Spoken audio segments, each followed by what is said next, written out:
In today's political and social landscape, women need strong role models to look up to help quell their manly tendencies and combative natures. With roles such as Jane from Mr. and Mrs. Smith, Natalie from The Black Widow, and Sarah Connor from Terminator 2 being so rare, women need more aggressive roles such as 007 to ensure a strong, masculine, consistently iconic role for the females to look forward to. Men don't deserve iconic roles or strong role models. What have men done to feel entitled to both play and consume all of these roles so selfishly? Built the modern world? That's just lies built on the backs of women. Fought countless wars?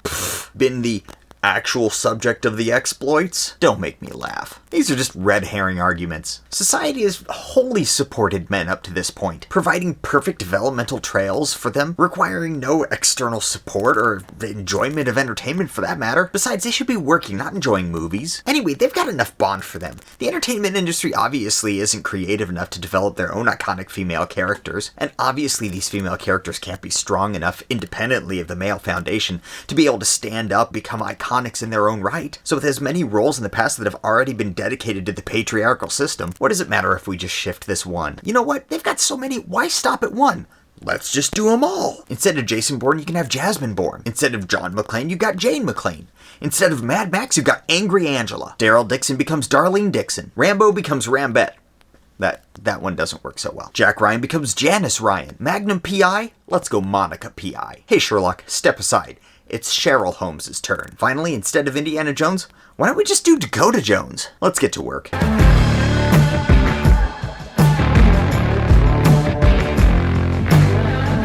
Hey guys, Work here. Welcome back to Work the Trigger. Man, this express train to progress sure likes to chooch along its own track, in spite of all of the track out signs, passes, and other things that it just rolls right over. It'd be nice if they slowed down a little bit, not only to look at the casualties of what they're leaving behind, but also to double check on the actual message that they're passing on to their passengers through their all insane rambling. Now, I haven't seen the new Bond movie, so I don't know the whole progression of how the 007 moniker was passed on to a woman. But I've got two arguments that I'd like to place as to why Bond should actually remain a man. One's like a straight up headcanon explanation about how the 00 system works in the Bond world, and the other one is merely pointing out what we're telling young women when we gender swap such iconic roles. So first up in headcanon land, headcanon's like the internal dialogue of how a movie should have gone, or a storyline that would have made a movie better. So to me, the 00 system only works if you acknowledge two very important things. First,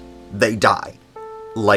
All the time. Second is that M, the person in charge, has an extremely important job and doesn't really have time to mingle with their employees, to meet each one of them, to know the ins and outs of each individual person as they're transitioning so much because, again, they die all the time. So in this world, each 00 has a skill set and a character profile that they fit, and these things combined renders them effective for certain jobs. Because in the end, that's what it's all about, is getting a job done. They don't care who the person is as much as them fitting the requirements of that job. So it's based purely along right person for the right job. So the question is, with this high turnover rate, why would you gender swap when a 00 retired or died? How would M know to send 004 instead of 007 the next time? Easy.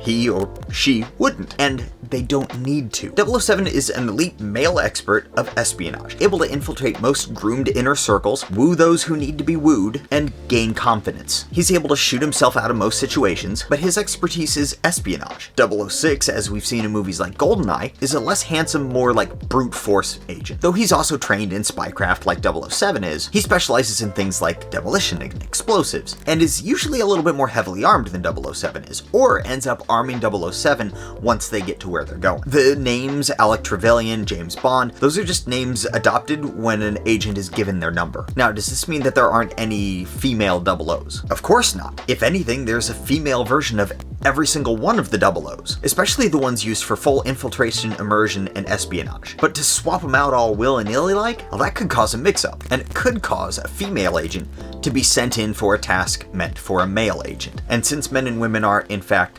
not the same, this could end up causing some problems. Now for the second part, what is the adaptation of male roles to female roles really telling women about their role models? Well, honestly, I think it's a downright slap in the face. It's a disgrace to pretend that women can't build and hold their own iconic franchises. And I'm aware that there have been a few attempts, but we can't really take the relative few attempts as evidence. Bond's been around for what? About 58 years now. And in that 58 years, how many male franchises have been attempted and bombed? Easily hundreds of other franchises have tried to start up and flailed. Nowhere near that many female action movies have been tried. So with so few attempts, how can we really look at that landscape and say, this won't work? The only way to achieve success is to hijack other already successful franchises. We can't, but they want to. Because let's be honest, Hollywood just doesn't want to give it a shot, or they just don't have the creativity to try it. If we could just let men be men and have their iconic roles, and spend our brainpower developing female-based series with the character just as alluring as Bond, with the depth of personality and storylines to really captivate an audience, maybe put that out there in the world and see how they like it. Hell, you could even create that series within the 007 world, but follow a different agent. I know I'd watch that, and I know a lot of other people who would too, men and women. But Hollywood and their engine of progress feel it's more fitting to insult women under their breath, telling them they're unable to achieve the glory of an iconic character without standing on the foundations built by men. And I'm here to tell you, they're wrong. They're just not willing to give you a fighting chance. And those are the reasons that I think James Bond should still be a man. So thanks guys for watching. Hope this video got you thinking a little bit, both about the James Bond world, because honestly I love headcanon stories, and a little bit about Hollywood and the message that we're actually telling people